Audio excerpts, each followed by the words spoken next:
Alhamdulillah, nahmaduhu wa nasta'inuhu wa nastaghfiruhu wa nu'minu bihi wa natawakkalu alayh wa na'udzu billahi min shururi anfusina wa min sayyiati a'malina man yahdihillahu fala mudilla lahu wa man yudlilhu fala hadiya lahu wa ashhadu an la ilaha illallah wahdahu la sharika lahu wa ashhadu anna Muhammadan abduhu wa rasuluhu amma ba'd. A'udzu billahi minash shaitanir rajim. Bismillahir rahmanir rahim. Wa nazzalna alaykal kitab tibyanan likulli shay'in wa hudan wa rahmatan wa bushra lil muslimin. Bismillahir rahmanir rahim. Rabbi shrah li sadri wa yassir li amri wahlul 'uqdatam min lisani yafqahu qawli. Rabbi zidni ilma. Assalamu alaikum wa rahmatullahi wa barakatuh.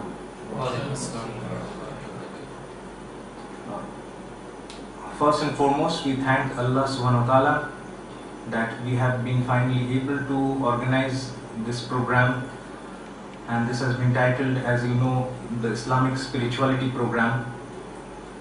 This program will take us to a very in-depth analysis of Islam, of aspects of Islam which we have long lost forgotten and which we do not normally hear and which we are not accustomed to discuss.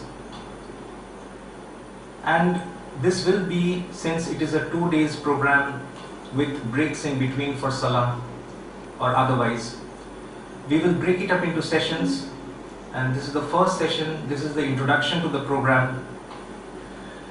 Then we will move on to with the core topics, inshallah. In this introductory session, I just want to introduce you to some simple terminologies and what we intend to cover throughout these 2 days.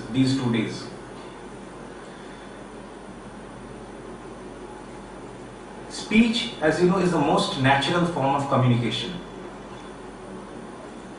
The other mode of communication is written. We are aware of this. So much so that ever since the time of Adam alayhi salam, the communication, the medium has been speech. Till the 5th generation of Adam alayhi salam, a person by the name of Idris alayhi salam, a prophet. And it is said that he was the first to invent writing.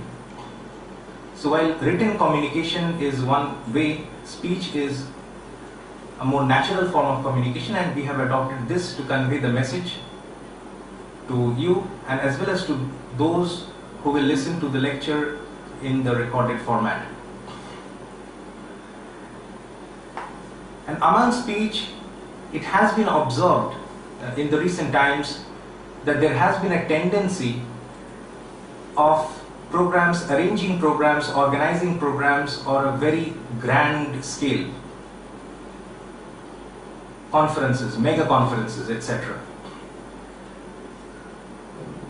There are two approaches which we can take. For example, if we see the seerah of Prophet ﷺ, the life of Prophet ﷺ, the biography, we see that his message, initially it started with small, and then it grew in numbers, and in the last Khutbatul Hajjatul Wida, there was 1 lakh or more than that number of people, and all of them were Muslims, and it was addressed. This program as a whole, the topics are so interlinked that we need to time and again go forward and come back to the topics. We will need to do that.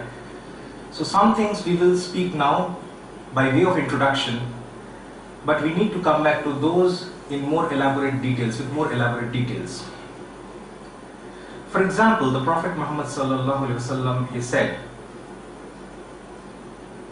said a lot of things, but what we are focusing on now, he said, Ma baina khalq Adam ila qiyamas-saa khalq akbar min ad-dajjal. That means ma baina, it is covering from this point to that point. It is covering the entire span of time. And the two events that are being considered is khalq Adam, the creation of Adam alayhi salam, ila to qiyamas-saa, the establishment of the last hour, that is the day of judgment. So the creation of that we need to know, that we need to be aware of, this time span is the entire time span that has been considered. And in this time span, he said, the Prophet ﷺ, he said, Khalq Akbar min ad-Dajjal, and this is included in Muslim, in Sahih, recorded by Muslim, narrated by Muslim in Sahih, in Kitab al-Fitr, indicating, and this has been translated, this has been understood as meaning that the creation that causes the greatest fitna is the Dajjal. So Dajjal is a person who causes the greatest fitna.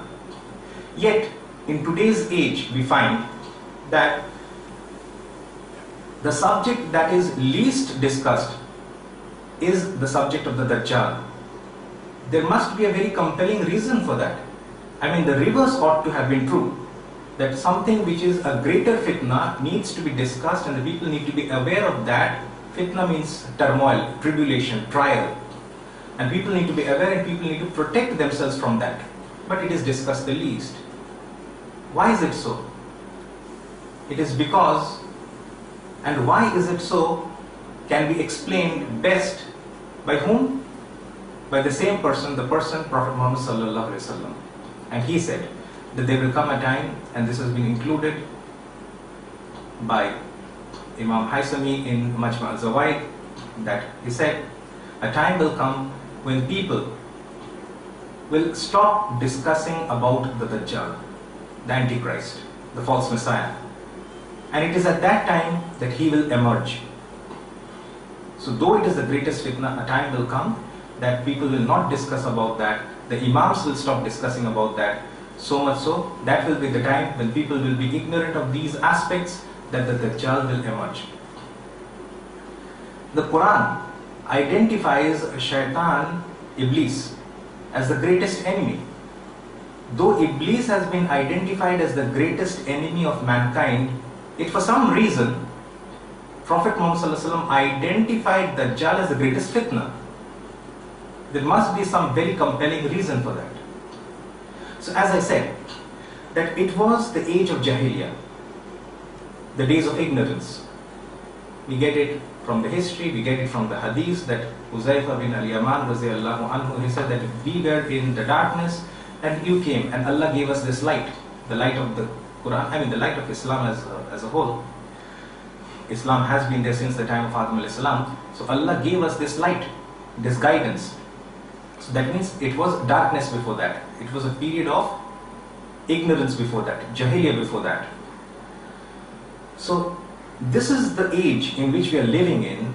Prophet Muhammad ﷺ said a time will come in the future, and that time has come now when we see that this subject has been the most neglected. So in this age, when that prophecy is being fulfilled, what we have seen, the need is that to replicate the exact methodology and the exact sequence of events at the time of Prophet ﷺ. So if you think that you will be able to convince a huge number of audience at one go, that's not going to happen. That will incur a huge cost but without any benefit. So hence this approach. Now this concept itself is embedded in the Quran. But we are so much away from the Quran, and because of our lack of the knowledge of the Arabic language as a whole, for most of us, even when we read the translations, sometimes we do not understand the essence. Sometimes the translation does not project a correct rendering of the Arabic text. So what happens, this is embedded in the Quran, the concept which I am now going to discuss, but not many of us, in fact very few of us seems to be aware of this. What is this? This verse is from Surah Muzammil, chapter number 73, verse number 8. What does it say? وَاذْكُرِ اسْمَ رَبِّكَ وَتَبَتَّلْ إِلَيْهِ تَبْتِيلًا. What does it mean? Let us break it up for our ease of understanding. So we were with the verse وَاذْكُرِ اسْمَ رَبِّكَ وَتَبَتَّلْ إِلَيْهِ تَبْتِيلًا. This verse is divided into two parts. Wa zikr ism rabbika. Wa zikr, and do the zikr ism of the name Rabbika, thy Lord, your Lord, Rabbka, your Lord, thy Lord. So in this program we want to do the zikr of Allah subhanahu wa ta'ala. And now, even when we say the term of zikr, even when we use the term of zikr, so many things come to our mind.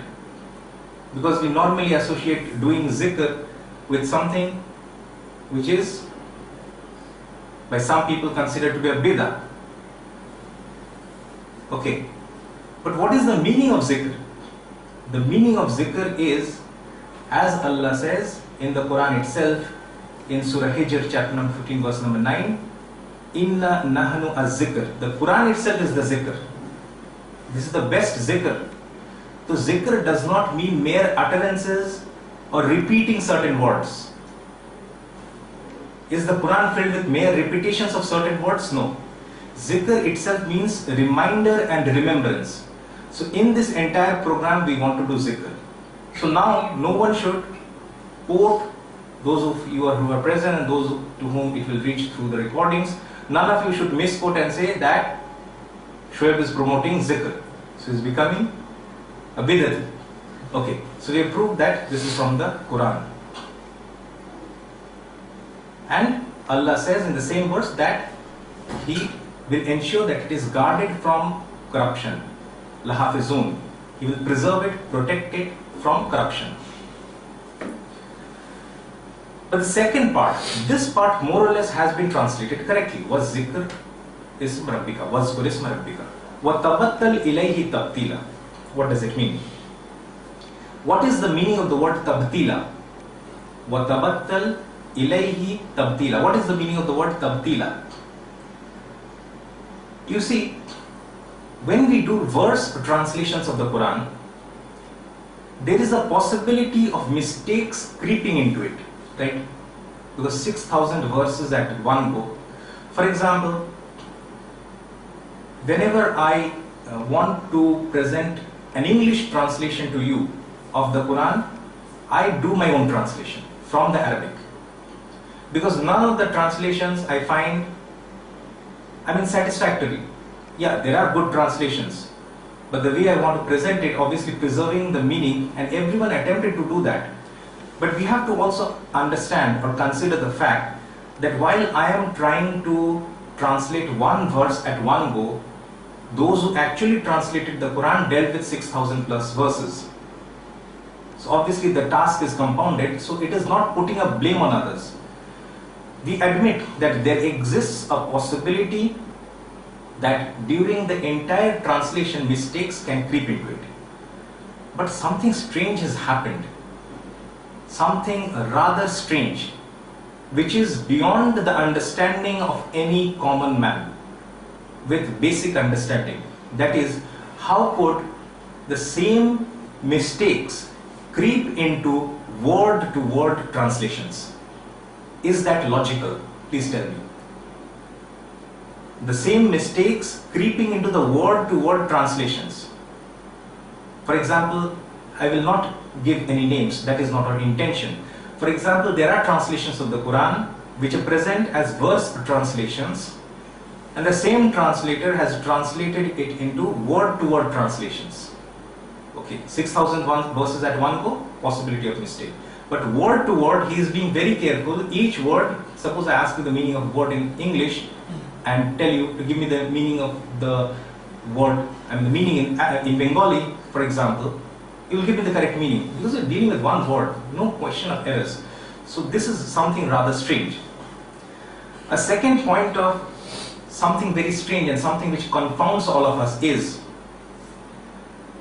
that those translations which have not been rendered very accurately in the Quran. For example, let us deal with the English translation, because this is an English program and I have gone through most of the English translations.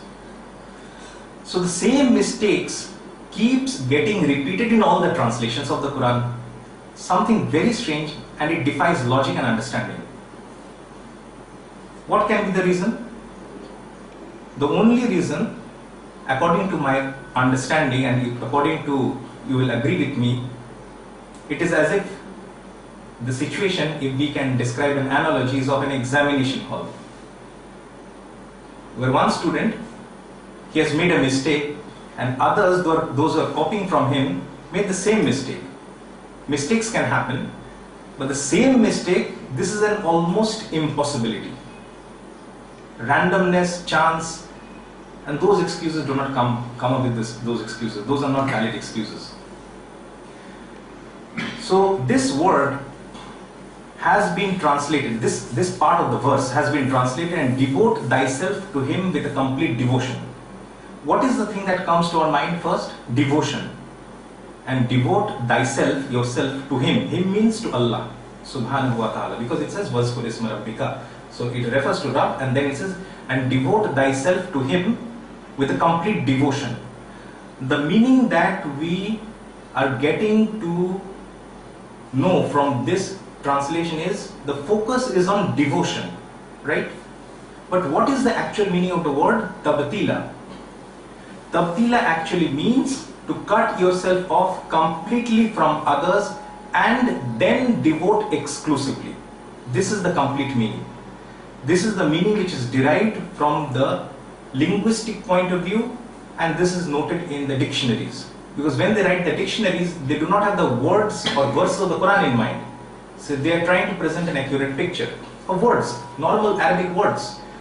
Just as we have English to Bengali dictionary, English to Urdu dictionary, English to Hindi dictionary, etc. So, to cut yourself off completely from others and devote exclusively. The focus is on cutting yourself off completely. Spend some time, devote some time to yourself. Cut off from the world, the dunya, totally. Absolutely.